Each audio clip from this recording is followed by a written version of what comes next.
बिस्मिल्लाहिर्रहमानिर्रहीम। अस्सलाम वालेकुम स्टूडेंट्स, मैं फार्मासिस्ट मोहम्मद मोहसिन ख़ान हूँ और आप देख रहे हैं मेरा यूट्यूब चैनल। अपने फार्मेसी टेक्नीशियन की लेक्चर सीरीज़ की कंटिन्यूएशन में आज हम सेकंड चैप्टर स्टार्ट करने जा रहे हैं, फिजियोलॉजी ऑफ सेल। जी, तो हम बात कर रहे हैं सेल की फिजियोलॉजी के मुतालिक कि जी सेल क्या होता है और कौन कौन से काम जो है ये करता है। डेफिनेशन की बात करें, the basic unit of life is known as cell. Life की बेसिक यूनिट को हम सेल बोलते हैं। मज़ीद बेहतर करने के लिहाज में हम इसमें ऐड करते हैं basic structural and functional unit of life is known as cell. इसका क्या मतलब है? मिसाल दूँ, जैसा कि आप लोग जानते हैं कि एक रूम में बैठे हैं, आप क्लासरूम में बैठे हैं या घर में बैठे हैं, तो आप जानते हैं कि रूम जो है वो ईंटों को मुख्तलिफ़ तरतीब से जोड़ने से बना हुआ है। तो रूम का बेसिक यूनिट जो है स्ट्रक्चर का वो ईंट है। इसी तरह से अगर हम ह्यूमन बॉडी या तमाम लिविंग ऑर्गेनिजम्स की बात कर लें तो उनकी बॉडी जो है सेल्स को मुख्तलिफ ओरिएंटेशंस में अरेंज करने से बनी हुई है। तो इस वजह से हम basic structural unit of life जो है वो सेल को कहते हैं। नेक्स्ट जो है हमारा वर्ड वो है फंक्शनल यूनिट। तो फंक्शनल यूनिट से क्या मुराद है? इसका मतलब बिल्कुल यूँ है कि जो बॉडी या कोई ऑर्गन एक फंक्शन परफॉर्म करता है तो उसका जो फंक्शन है उसके अंदर पाए जाने वाले सेल्स के फंक्शन से अकम्प्लिश होता है। फॉर एग्जांपल स्टमक जो है वो डाइजेशन में इन्वॉल्व है, तो स्टमक डाइजेशन अपने अंदर पाए जाने वाले सेल्स के फंक्शंस की बदौलत करता है। स्टमक के अंदर जो है HCl सेक्रेट करने वाले पेप्टिक सेल्स मौजूद हैं, म्यूकस सेक्रीन करने वाले सेल्स मौजूद हैं। तो ये सारे सेल्स जो हैं अपना इंडिविजुअल फंक्शन परफॉर्म करते हैं, जिसकी वजह से स्टमक जो है अपना फंक्शन परफॉर्म करने के काबिल होता है। तो इसी वजह से हम सेल्स को बेसिक फंक्शनल और स्ट्रक्चरल यूनिट ऑफ लाइफ बोलते हैं। कंपोजिशन की अगर आप बात कर लें तो सेल की कंपोजिशन में हमें 5 चीज़ें देखने को मिलती हैं। पानी है सबसे पहले, 60 से 80% सेल के अंदर पानी पाया जाता है। मुख्तलिफ सेल्स के अंदर इसकी कंपोजिशन मुख्तलिफ होती है, इसका कंटेंट मुख्तलिफ है। बोन सेल्स के अंदर 20% पानी है और आपके ब्लड सेल्स के अंदर जो है वाटर का कंटेंट मज़ीद इंक्रीज़ हो जाता है। तो 60 to 80% जो है ये वेरी करता रहता है मुख्तलिफ टाइप्स ऑफ सेल्स के अंदर। नेक्स्ट जो है पार्ट इलेक्ट्रोलाइट्स हैं, जिनके अंदर सोडियम, पोटाशियम, क्लोराइड, कैल्शियम वगैरह आप जानते हैं ये भी सेल के अंदर पाए जाते हैं। तो ये अगला पार्ट जो है प्रोटीन्स पाई जाती हैं सेल्स के अंदर। सेल की जो है मेम्ब्रेन आप जानते हैं, या हम अगले लेक्चर में डिस्कस करेंगे कि प्रोटीन से बनी होती है। तो सेल के अंदर प्रोटीन्स पाई जाती हैं, सेल्स के अंदर लिपिड्स पाई जाती हैं, चिकनाइयाँ, और सेल्स के अंदर कार्बोहाइड्रेट्स भी पाए जाते हैं, यानी शुगर्स भी सेल के अंदर पाई जाती हैं। तो 5 चीज़ें हो गई।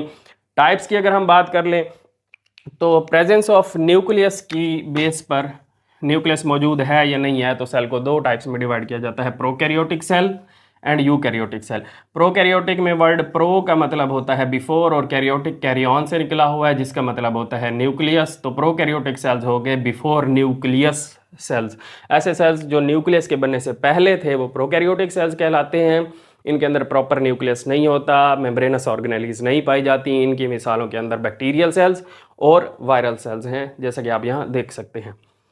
नेक्स्ट यूकैरियोटिक सेल्स हैं। यूकैरियोटिक सेल्स में यू जो वर्ड है इसका मतलब होता है ट्रू, और कैरियन या कैरियोटिक में न्यूक्लियस। तो ट्रू न्यूक्लियस रखने वाले सेल्स जो हैं वो यूकैरियोटिक सेल्स कहलाते हैं। ऐसे सेल्स जिनके अंदर प्रॉपर न्यूक्लियस पाया जाता है। इनकी मिसालों के अंदर ह्यूमन बॉडी सेल्स हो गए, प्लांट सेल्स हो गए, एनिमल सेल्स हो गए, ये सारे यूकैरियोटिक सेल्स में आते हैं। इनके अंदर मेम्ब्रेनस ऑर्गेनेलीज भी होते हैं, ये कॉम्प्लिकेटेड फंक्शंस परफॉर्म कर सकते हैं। जी, अगली बात करें तो ऑर्गन और सिस्टम की बुनियाद पर जो है सेल को फर्दर डिवाइड किया जाता है। जिस ऑर्गन या जिस सिस्टम का सेल हिस्सा होता है उस ऑर्गन या सिस्टम का साथ में नाम लगा दिया जाता है। फॉर एग्जांपल नर्वस सिस्टम के सेल को नर्व सेल या न्यूरॉन कहा जाता है। इसी तरह से मस्कुलर सिस्टम के सेल को मसल सेल और बोन के सेल को बोन सेल कहा जाता है। कंपोनेंट्स की बात कर लें तो सेल के जो मेजर कंपोनेंट्स हैं उनको 3 हिस्सों में डिवाइड किया जाता है। सबसे पहले सेल के ऑर्गेनेलीज हैं, ये सेल के ऑर्गन्स भी कहलाते हैं। ये सब सेलुलर होते हैं तो इस वजह से इन्हें ऑर्गन के बजाय ऑर्गेनेलीज कहा जाता है। ऑर्गेनेलीज जो हैं वो सेल के फंक्शंस परफॉर्म करवाते हैं, कॉम्प्लिकेटेड फंक्शंस। फॉर एग्जांपल जैसे पेप्टिक सेल्स जो हैं वो HCl की सेक्रेशन में इन्वॉल्वड हैं, तो उसके अंदर पाए जाने वाले ऑर्गेनेलीज जो हैं HCl की सेक्रेशन के अंदर अपना रोल प्ले करते हैं। कोई सेल जो है हाइड्रोजन आयन जो है वो दे रहा होता है, कोई सेल क्या कर रहा है, कोई सेल जो है कवरिंग्स बना रहा है वगैरह वगैरह। तो ये सेल के ऑर्गेनेलीज कहलाते हैं। इनकी मिसालें जो हैं ये एंडोप्लाज्मिक रेटिकुलम हो गया, गोल्जी बॉडीज़ हो गई, राइबोसोम्स हो गई, प्रोटीन्स बनाते हैं, गोल्जी बॉडी सेक्रेशन में इन्वॉल्व है, एंडोप्लाज्मिक रेटिकुलम डिटॉक्सिफिकेशन में इन्वॉल्व है, ट्रांसपोर्ट ऑफ मटेरियल्स में। तो सेल जो है अल्टीमेटली अपना फंक्शन परफॉर्म करते हैं। तो ये ऑर्गेनेलीज होगी। नेक्स्ट जो सेल का कंपोनेंट है मेजर, उसमें लिक्विड पार्ट्स हैं सेल के, जिसे हम साइटोप्लाज्म भी बोलते हैं। और सेल के अंदर जैसे हमने डिस्कस किया पानी पाया जाता है और साथ में डिजॉल्व्ड सब्सटेंसेस हों अगर, तो ये लिक्विड पार्ट या साइटोप्लाज्म कहलाता है। और इसके अंदर प्रॉपर्ली साइटोसोल होता है जो liquid portion of the cell कहलाता है। नेक्स्ट पार्ट जो है वो सेल के अंदर कवरिंग्स हैं, ये सेल के बाहर होती हैं। जी इसे हम सेल की दीवारें भी कह सकते हैं। प्लांट सेल के अंदर सेल वॉल हो गई, एनिमल सेल के अंदर आउटर कवरिंग जो है वो सेल मेम्ब्रेन या के प्लाज्मा मेम्ब्रेन कहलाती है। मैंने यहाँ एनलिस्ट भी की है जी, ये रही सेल मेम्ब्रेन, इसे हम जो है प्लाज्मा मेम्ब्रेन भी कहते हैं। ये कवरिंग है सेल की। साइटोप्लाज्म लिक्विड पार्ट में शामिल हो गया और endoplasmic reticulum, Golgi bodies, ribosomes, ये सारे के सारे सेल की ऑर्गेनेलीज होंगी।